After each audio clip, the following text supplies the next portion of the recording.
Welcome. The goal of many entrepreneurs is to grow a successful business, then sell it and retire on the profit. Janet Johanson was such a person, but because of poor asset planning, her $100 million from the sale of her wine store business was snatched from her on the eve of her retirement. A key element of any asset structure should be asset protection. Indeed, one of the 6 principles of expanded worldwide planning, or EWP for short, is asset protection. With EWP, the key element of asset protection is embedded into the structure and is not an additional element that must be added with additional cost and complexity. Janice felt on top of the world in more ways than one. She was now looking at the Swiss Alps on her balcony in Spiez, on the southern shore of Lake Thun. Janice was also completing the sale of her wine store chain. She would be receiving $100 million for her 20 years' work. She began the chain with a keen enthusiasm for wine, a small inheritance from her uncle, and a rat-infested storefront on the Bowery in New York City.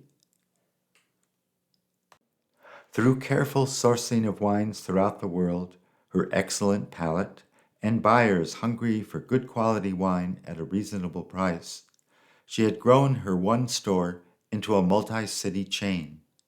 She was relaxing, as though for the first time in 20 years. Her taunt athletic frame was not built for relaxation. When she would allow herself time away from her business, relaxation took the form of competing in triathlons. She did allow herself the time to stay in top physical condition. The jet streaking above the Alps reminded her of her own flight several days ago. The ad read, "Fly a real fighter jet. Be a fighter pilot for a day." When she saw the ad, she couldn't resist.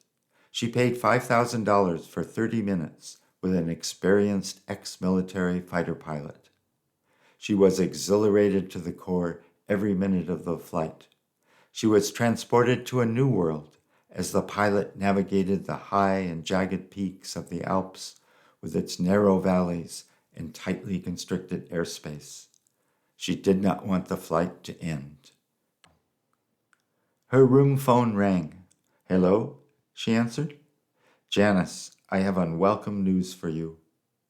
Janice recognized the voice of her attorney, Brian Spencer. "Yes, Brian, what is it?"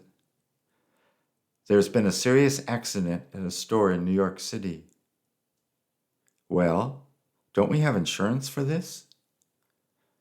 Brian said weakly, "Maybe." "Why maybe? Don't we have our captive insurance?" Brian said in a dull tone, "We need to talk." In our next video, we follow Brian Spencer, Janet's attorney, into a hospital ward to see for himself the very unfortunate result of an accident at one of Janet's wine shops.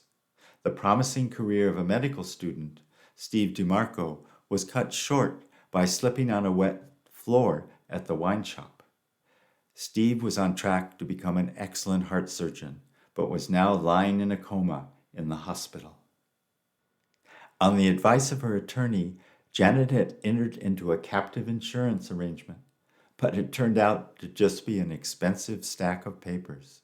This poorly executed captive insurance company did not have the funds to pay for Steve's accident or the certain multi-million-dollar settlement for damages.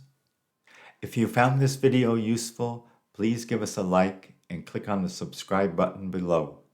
We look forward to connecting with you in episode 3.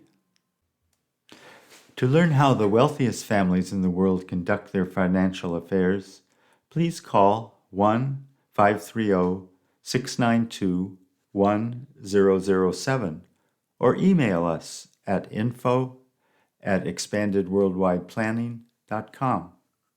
At your convenience, we can arrange a call to discuss how our unique blueprint can vastly enhance your asset structure. The opinions expressed in this video are for general informational purposes only and are not intended to provide specific advice or recommendations for any individual on any financial structure, investment, or insurance product.